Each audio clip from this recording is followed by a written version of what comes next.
ಶಾಲೆ ಮೆಟ್ಲು ಹತ್ತಿದವರೆಲ್ಲರೂ ಕೂಡ ಇಷ್ಟೊಂದು ಜ್ಞಾನ ಭಂಡಾರ ಅಥವಾ ಇಷ್ಟೊಂದು ಭಾಷಾ ಪಾಂಡಿತ್ಯವನ್ನು ಗಳಿಸ್ಲಿಕ್ಕೆ ಯಾವುದೇ ಕಾರಣಕ್ಕೂ ಸಾಧ್ಯ ಆಗಲ್ಲ. ನಾವು ಕೂಡ ಓದ್ಕೊಂಡು ಬಂದಿದ್ವಿ, ಆದರೆ ನಿಮ್ಮಷ್ಟು ತಿಳ್ಕೊಂಡಿಲ್ಲ. ಏನು ಓದಿದ್ದಾರೆ ಚೈತ್ರ ಅನ್ನೋಂಥದ್ದು ಬಹಳಷ್ಟು ಜನರ ಕ್ಯೂರಿಯಾಸಿಟಿ ಇರುತ್ತೆ. ಸೊ ನನ್ನ ಚಾನಲ್ ಥ್ರೂ ನಿಮ್ಮ ವಿದ್ಯಾಭ್ಯಾಸ, ನೀವು ಏನೆಲ್ಲ ಕೆಲಸಗಳನ್ನು ಮಾಡಿದ್ದೀರಿ ಅನ್ನೋದನ್ನು ತಿಳಿಸ್ಕೊಡೋದಾದ್ರೆ.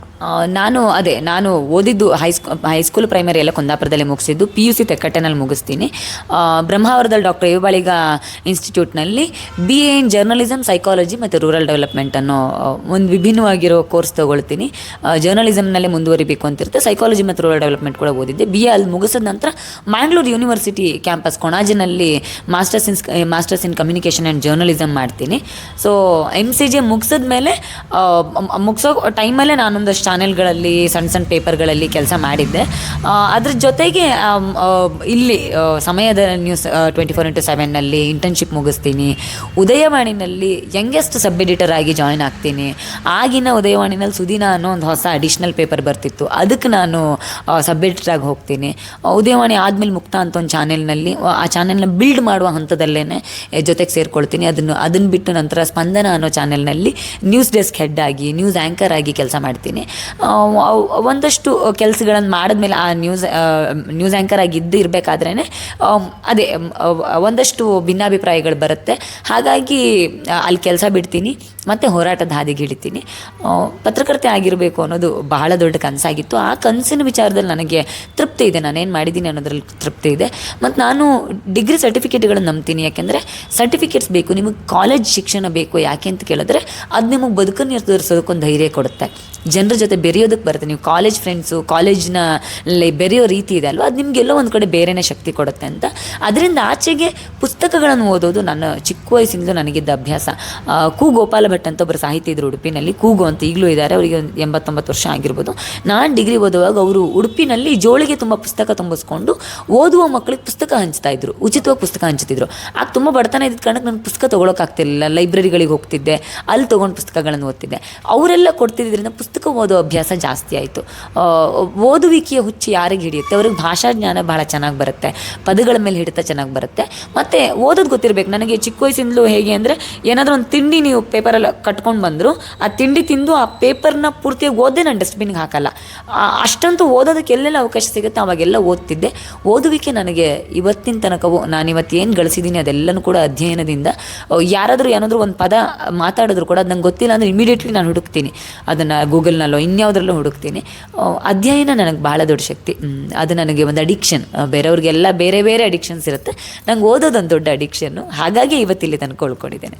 ಬಹುಶಃ ನೀವು ಆ ಥರದ ಕಷ್ಟದ ದಿನಗಳನ್ನು ನೋಡಿದ್ದಕ್ಕೆ ಏನೋ ಗೊತ್ತಿಲ್ಲ, ಬಟ್ ಮಾನ್ಯ ಇವತ್ತು ತುಂಬ ಆರಾಮಾಗಿ ಓದ್ತಾ ಇದ್ದಾಳೆ. ಬಿಕಾಸ್ ಆಫ್ ಅವಳ ಎಲ್ಲ ಜವಾಬ್ದಾರಿನ ಒಂದು ಗಂಡು ಮಗಾಗಿ ನೀವು ಓದ್ಕೊಂಡಿದ್ದೀರಿ ಅಂತ ಅನ್ಕೋತೀನಿ. ಸೊ ಏನು ಹೇಳ್ತೀರಿ, ಮಾನ್ಯ ಶಿಕ್ಷಣ ಎಲ್ಲಿವರೆಗೂ ಬಂದಿದೆ, ಹೇಗೆ ಓದ್ತಾ ಇದ್ದಾಳೆ ಅಂತ?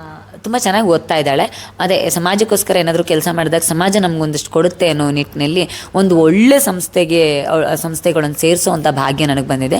ಒಂದು ಸುಸಂಸ್ಕೃತ ವಾತಾವರಣದಲ್ಲಿ ಅವಳನ್ನು ಬೆಳೆಸಬೇಕು, ಅವಳನ್ನು ಓದಿಸ್ಬೇಕು ಅನ್ನೋ ಆಸೆ ಇತ್ತು. ಅವಳು ಈಗ ಓದ್ತಿರುವ ಸಂಸ್ಥೆ ಏನಿದೆ ಅದು ಅದ್ಭುತವಾಗಿರೋ ಸಂಸ್ಥೆ. ನನಗೆ ಖುಷಿ ಇದೆ. ಆ ಸಂಸ್ಥೆ ಅವಳ ಬಗ್ಗೆ ತೊಗೊಂಡಿರುವ ಕಾಳಜಿ, ಅವಳು ಓದಿಗೋಸ್ಕರ ತೊಗೊಳ್ತಾ ಇರುವಂತಹ ಜವಾಬ್ದಾರಿ ನೋಡಿ ನನಗೆ ಬಹಳ ಗರ್ವ ಇದೆ. ಚೆನ್ನಾಗಿ ಓದ್ತಾ ಇದ್ದಾಳೆ. ಫಿಲಾಸಫಿ ಮತ್ತು ಸೈಕಾಲಜಿನಲ್ಲಿ BA ಮಾಡ್ತಾ ಇದ್ದಾಳೆ. ಅವಳಿಗೆ ಬಹಳ ದೊಡ್ಡ ದೊಡ್ಡ ಕನಸುಗಳಿದೆ. ಆ ಕನಸುಗಳಿಗೆ ಹೆಗಲಾಗಬೇಕು ಅನ್ನೋದು ನನ್ನ ಇಚ್ಛೆ. ಓಕೆ, ಇದನ್ನು ಉತ್ಪ್ರೇಕ್ಷೆಗೆ ಹೇಳ್ತಿಲ್ಲ. ನೀವು ನಿಮ್ಮ ಅಮ್ಮನ ನೋಡಿದಾಗ ನನ್ನ ತಾಯಿನೇ ನೋಡಿದಷ್ಟೇ ಇದಾಗುತ್ತೆ. ಯಾಕಂದರೆ ನನ್ನಮ್ಮನೂ ಕೂಡ ಅಷ್ಟೇ, ಹೊಲ ಮನೆ, ಹೊಲದ ಕೆಲಸ, ಹಸುಗಳು, ಕರು, ಇಷ್ಟೇ ಅವ್ರದ್ದು ಅಷ್ಟೇ ಪ್ರಪಂಚ. ಸೊ ಮಕ್ಕಳ ಬಗ್ಗೆ ತುಂಬಾ ಕನಸುಗಳನ್ನು ಕಟ್ಟಿರ್ತಾರೆ. ಸೊ ಅವ್ರ ಕನಸುಗಳನ್ನು ಸಾಕಾರಗೊಳಿಸ್ಲಿಕ್ಕೆ ನಾವು ಇಲ್ಲಿವರೆಗೂ ಬಂದು ನಿಂತಿದ್ದೀವಿ. ಬಟ್ ಆದರೂ ಅವ್ರದ್ದೇನೋ ಕನಸುಗಳಿದೆಯಾ ಅದನ್ನು ನಾವು ಇನ್ನೂ ನೆರವೇರ್ಸೋಕ್ಕಾಗಿಲ್ಲ, ಓದು ಅಥವಾ ಕೆಲಸ ಅನ್ನೋದು ಬಿಟ್ಟರೆ. ನಿಮ್ಮ ತಾಯಿಯ ಕನಸು ಏನು? ಯಾವುದಾದ್ರೂ ಗೋಲ್ಡ್ ಹಾಕಬೇಕು ಅನ್ನೋದು, ಅಥವಾ ಸೀರೆನೋ, ಅಥವಾ ಯಾವುದಾದ್ರೂ ಒಂದು ಸ್ಥಳ ನೋಡಬೇಕು ಅನ್ನೋದು, ಅಥವಾ ಮನೆನೋ, ಆ ಥರದ್ದು ಏನಾದರೂ ಕನಸುಗಳು ಕಟ್ಟಿದಾರ ಅಮ್ಮ ಹೇಗೆ ಅಂತ? ಅದನ್ನು ಸಾಕಾರ ಮಾಡಿದ್ದೀರಾ? ಅದೇ ನನಗೆ ಅಮ್ಮಂದ್ರೆ ಹಾಗೆ ಯಾವತ್ತು ಮಕ್ಕಳ ಎದುರುಗಡೆ ನಮ್ಗೆ ಇದೊಂದು ಆಸೆ ಇದೆ ಅಂತ ಯಾವತ್ತೂ ಹೇಳ್ಕೊಳ್ಳೋದಿಲ್ಲ. ನಾವು ಹುಡುಕ್ಬೇಕು ಅವ್ರಿಗೇನು ಆಸೆ ಇರುತ್ತೆ ಅಂತ. ಇಡೀ ಜೀವನದುದ್ದಕ್ಕೂ ನಮ್ಮ ಅಮ್ಮ ಬರೀ ಮಕ್ಕಳಿಗೋಸ್ಕರ, ಸಂಸಾರಕ್ಕೋಸ್ಕರನೇ ಬದುಕಿದ್ರು. ಒಂದು ಸ್ವೀಟ್ ಇದ್ದರೂ ಕೂಡ ಅವ್ರಿಗೆ ಇಷ್ಟ ಇದ್ದರೂ ಅದನ್ನು ಯಾವತ್ತೂ ತಿಂತಿರಲಿಲ್ಲ. ನಮಗೆ ಅಂತ ಎತ್ತಿಡೋ ಅಂತ ಎಲ್ಲ ತಾಯಿಯಂದ್ರು ಹಾಗೆ ಅಂತ ಅಂದ್ಕೊಳ್ತೀನಿ. ಆ ಥರದ ಹಿನ್ನೆಲೆ ಇರೋ ಕಾರಣಕ್ಕೆ ನಮ್ಮಮ್ಮಂಗೆ ಇದು ಆಸೆ, ಇದಿಷ್ಟ ಅನ್ನೋದು ಯಾವತ್ತೂ ಹೇಳ್ಕೊಂಡೇ ಇಲ್ಲ ಅವ್ರಿಗೆ. ಆದರೆ ಗಮನಿಸ್ತಿದ್ದೆ, ಅವರಿಗೆ ಸುದೀಪ್ ಸರ್ ಅಂದರೆ ತುಂಬ ಇಷ್ಟ, ಅವ್ರಿಗೆ ಬಿಗ್ ಬಾಸ್ ತುಂಬ ಇಷ್ಟಪಟ್ಟು ನೋಡೋರು. ಹಾಗಾಗಿ ನಾನು ಬಿಗ್ ಬಾಸ್ಗೆ ಒಪ್ಕೊಂಡಾಗ ಫ್ಯಾಮಿಲಿ ರೌಂಡ್ ಆಗೋ ತನಕ ನಿಲ್ಲಬೇಕು ಅಂತ ಯಾಕೋ ಹಠ ತೊಟ್ಟಿದ್ದೆ ಅಂತ ಕೇಳಿದ್ರೆ, ನಾನು ಜಗತ್ತಿನಲ್ಲಿ ಒಂದು ಚಿನ್ನದ ಅರಮನೆ ಕಟ್ಟಿಸ್ಕೊಟ್ರು ಅಮ್ಮಂಗೆ ಅಷ್ಟು ಖುಷಿ ಆಗೋದಿಲ್ಲ. ಆದರೆ ಟಿ ವಿನಲ್ಲಿ ನೋಡ್ತಿದ್ದೆ, ಅದು ಹಳ್ಳಿಯಲ್ಲಿ ನಮ್ಮಮ್ಮ ಅಂತವರು ಟಿ ವಿನೆಲ್ಲ ನಿಜ ಅಂತ ನಂಬಿರ್ತಾರೆ. ಈಗ ಸೀರಿಯಲ್ ಬಂದರೆ ಸೀರಿಯಲ್ನಲ್ಲಿ ಯಾರೋ ಜಗಳ ಮಾಡ್ತಿದ್ರು ಅವ್ರಿಗೆ ಬೈತಿರ್ತಾರೆ, ಅದು ರಿಯಲ್ ಲೈಫು ಅಂತ ಅಂದ್ಕೊಳ್ಳೋವಂಥ ಪ್ರಪಂಚದಲ್ಲಿ ಇರೋ ಅಂಥವ್ರು ನಮ್ಮಮ್ಮ.